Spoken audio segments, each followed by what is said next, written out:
Hey kiddos, it's Miss Valerie and it's shenanigans time. And I got Sadie. She's super sleep. Hey Sadie, say what's up. Okay, all right. So she's just chilling with me over here. She ain't really that interested. Okay, so all right, because she's heard the story before, so it's okay. And I got my grumpy shirt on because I've been a little grumpy now and then I'm happy, and then I'm grumpy. But I'm in quarantine, so I'm pretty sure you guys going through the same stuff, right? And I got my man here, my grumpy man. So he's gonna reluctantly, that means he don't feel like it, gonna listen to my book today. And today is a very interesting book, and you can see my hair is very interesting too today, looking like who would have thought it. But there's a reason, okay? So bear with me. All right.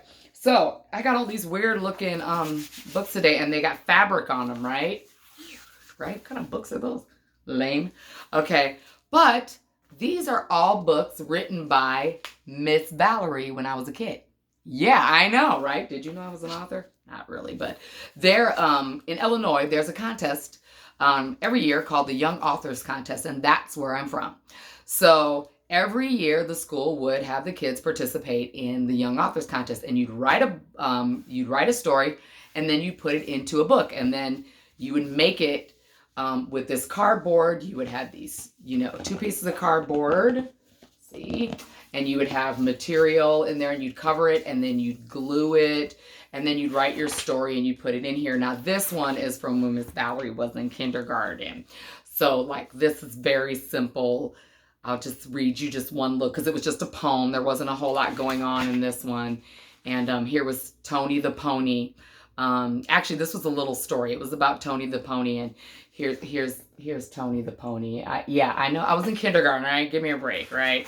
And so my illustrations were not were not that great. So I'm gonna spare you Tony the Pony, because I know y'all ain't trying to hear that, right? Let me know if you want to check that out later, but I ain't reading that. So, anyways, I wanted to. My mother saved all these for me, bless her heart, and anyways, I did a lot of them. You can see I did a bunch of them. This is probably not even all of them, but a few of them. And one year, I actually won. All right? Third grade. I was 8 years old, and I won. I won out of all the third graders. I won first place. And that allowed me to go to the capital, Illinois, Springfield, to the Young Authors Convention, where all the winners go, and then they get to meet authors like Mo Williams of The Pigeon and stuff like that, and illustrators, okay? So I won for the third grade, and we got to go as a family. It was a family vacation. So me and my dad, my brother, my sister, my mom all went, and it was so awesome. So anyways, and I have proof, hence the hair looking like who would have thought it, right? So here's my proof. My mother saved the clipping, and I made a copy of it, and boom. Do you know who that one is in the middle?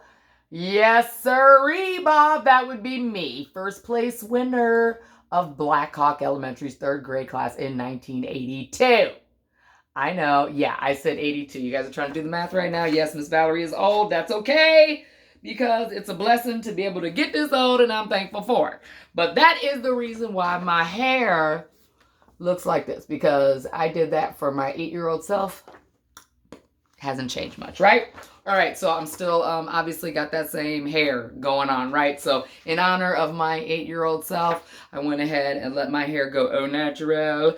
And so that's what I'm doing. All right, so I'm going to go ahead and read my book. All right, and get to it. This is called Candy Castle. It is the winning book of 1982 of Black Hawk Elementary School. And this is my mother's cursive handwriting, which is just beautiful. Me, on the other hand, I don't have that beautiful cursive handwriting. But I will say, in the third grade, at 8 years old, we didn't get to type on the computers like you guys do now. We had to write everything by hand in pen. And it was killer, because if you messed up, you just had to figure it out, or that's what it was, right? There was no fixing it. So that was pretty awful. And you had to do your own illustrations. And now you guys are going to crack up in Miss Valerie's, I'm not an artist, okay? Some of you guys are really good at drawing. Miss Valerie is not, all right? Be nice, okay? I know some of you guys could do better than this. I was 8. I'm not a drawer. That's not my thing. I'm a talker. That's what I do. So I'll talk, you draw, but you're going to listen to my book today, right? And look at my pictures because I was 8 years old. So appreciate it. All right. Okay, Candy Castle. This is it. Dedicated to the Blackfulls, which is my family. All right. Once upon a time, there was a castle. It was called Candy Castle. Gingerbread people lived in the old castle with other candy monsters. Here is the Candy Castle. Okay, when I was a kid, I really loved me some candy, all right? Actually, that hasn't changed at all. I've just upped the chocolate. It would probably be a chocolate castle right now. Let's be real. Okay. So there were some candy monsters that lived in the castle, right? Those monsters were called the Gumdrop Goon and the Licorice Lord. Any way you put it, everything in that old castle was made out of some kind of candy. Man, my illustrations are not getting any better, right? I told you I wasn't no artist. Feel free to draw them and send them over to Miss Valerie. Let me know what you would have done. I'm sure it would have been better. Nobody ever got eaten, even though everything was made out of candy in that castle. Then one day, a gingerbread man was missing. What should we do? Asked the king of the castle. All the gingerbread men refused to go look for the lost man. Okay, that's just rude, all right? They like, I don't know where he went. We don't even care because we ain't gonna go look for him, so that's rude. And I want to share with you, like this picture right here seems super weird, right? That's because this picture is a mess up. You'll see on the next page that I was doing some coloring and the marker actually went through the page. And I got so upset and started crying, so I used a pen and just kind of scribbled in. And when they voted on this, they loved this page because they thought it looked scary, which is pretty funny because it was just a mess up page. That just shows you how your mess ups can sometimes be the best part of the whole thing, right? So where are we at? Oh yeah, they're looking for this lost dude. So there's a lost gingerbread dude, right? And the rest of the gingerbread man like, so I don't even care because I ain't gonna help you find him because it's scary out there. So we don't even care.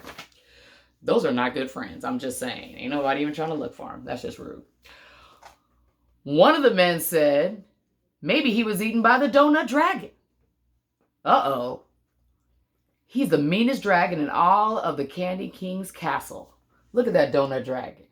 Yeah, that's right. There's some of my great illustrations again, the donut dragon. But now you see how the marker went through the other side? Because I was coloring the donut dragon. Okay. Anyway, he seems to be pretty mean. And that would explain why the dudes are like, yeah, we're not going to go look for him. Okay. So the king he had to order 4 men to go out looking. I'm sure they were happy about that. They're like, for real?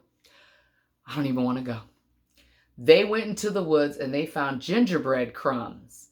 And the crumbs led them to a big tree. Look at that. All 4 of them out there. Gingerbread dudes. Then they heard a growl in the tree and crackling leaves. The men were frightened, so they ran and hid behind a bush. Soon they saw a troll coming down from the tree. Look at that. They're hiding in the bush. And they saw the troll coming down. You see him coming down? Coming down from the tree. What did he have in his hand? A gingerbread man. The troll. The troll has a gingerbread man in his hands. Please do not eat me, said the gingerbread man. But I have to, said the troll. But why? Asked the gingerbread man. Oh man, they're having a whole conversation. Look, all his friends over here in the corner, right, just watching from the bush, trying to figure out what's going on. Seeing if he's going to get ate. Nobody jumped out there to help. Oh, you're going to find out why he has to eat him. They're talking. It's because my babies and I are starving. Ever since the woodsman came and chopped down the trees, all of the animals went away. Oh no. Well, that stinks. Now you feel kind of sorry for the troll, right? Because he's just trying to get some food for his babies. All of the men overheard the troll and the gingerbread man talking. So the men put their heads together and thought. One of the men had an idea. What do you think that idea is? There's the man with the idea, standing on a rock. We will give the troll our recipe for gingerbread. That's a great idea, said one of the men. That night, the 4 men went to the big tree. Then they gave the troll the recipe. What is this? Asked the troll. It is a recipe, said the man. A recipe for what? Asked the troll. Look at, there they are talking. I don't know why the gingerbread man is now red, but apparently when I was 8 years old, that was a problem too, because I had to write down some labels to show you who the man was and the troll. So apparently, I don't know, I must have ran out of the brown crayon or something. What do you think the recipe's for? What do you think? What do you think they're giving a recipe for? Come on. Come on, you think? For gingerbread, duh. All right. We're giving a recipe for gingerbread, said the men. The troll traded the men the gingerbread. The troll traded the man, the gingerbread man. I told y'all I was trying to read my 8-year-old handwriting here. Let's try that again.